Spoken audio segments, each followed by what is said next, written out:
Stephen Conroy, the Sky News Daily Telegraph People's Forum, the beauty of the format, as you both know, is that there is a room full of undecided voters chosen independently and selected by a specialist market research company. And it's unpredictable, unscripted, and really hard to navigate for leaders in that setting.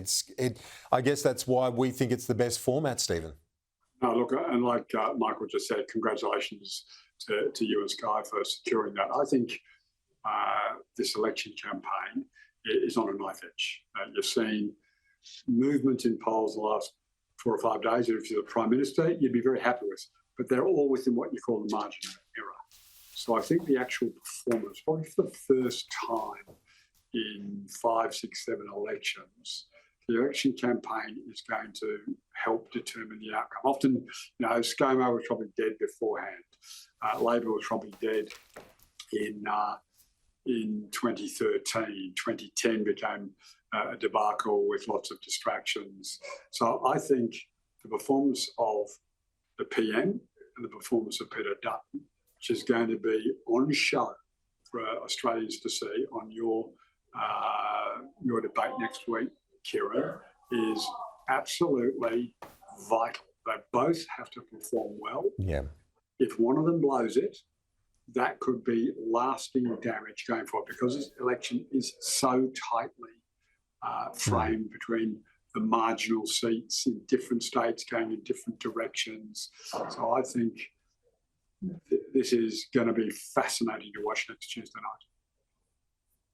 Yeah, absolutely, Stephen. I absolutely couldn't agree more with you in terms of the importance of it. And Michael, just to add to that, the fact that it's the first debate of the campaign, it is a couple of weeks ahead of people going to the ballots. It's not after people have started voting. It's important in that sense to hold momentum or generate momentum for either side.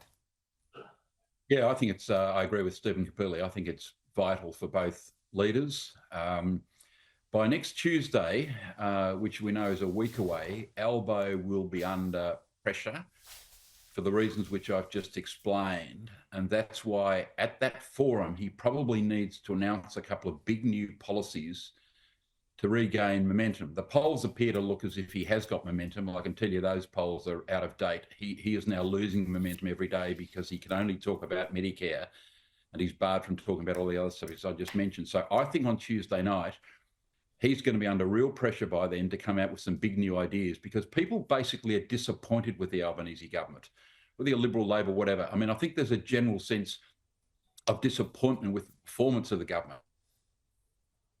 Albanese. The only thing I'd ask you, KG, is can Sky please make sure that the market research company picking the audience, which in previous elections has been pretty balanced, I hope it's not the same market research company that picks the balanced audiences for the Q&A program on the ABC, because they seem to get it wrong every week. No, we'll be vigilant on that one. Trust me, Michael. We will be vigilant, absolutely, on trying to ensure that room is a room full of undecided voters. And Stephen, let's be honest, as we await and build up now to the Sky News Daily Telegraph People's Forum, that there is still a large cohort of undecided voters out there. Yeah, no, absolutely is. I mean, as I said, those movements in the polls are very small. But I would say I think Michael's living in a parallel universe to the actual election that's taken place since it was announced last Friday. Michael, 19 of those 20 topics that you mentioned will not get raised by an actual voter. They won't have the Liberal Party talking points. They won't be raising those issues. They'll be focused on the single biggest issue, and that's cost of living. And what you've got is a number of proposals by Peter Dutton, which are poorly thought out. He won't release the details of. And Peter Dutton has been campaigning to be the State Premier of Queensland, from what I can work out on his law and order and crime stuff. It's like, Peter, knives and machetes are not a federal government responsibility. So get back onto the issues that Australians are talking about that are relevant to the federal election. And that's cost of living, your completely uncosted and crazy proposals around nuclear, which on their best day will deliver Australians potentially, if you want to believe the modelling, cheaper electricity prices in the year 2040. Even his gas reservation plan, he will not say if there is even a fall in the cost of electricity. He will not say when. That it's simple. You say in the next 3 years there will be, don't go for stabilisation.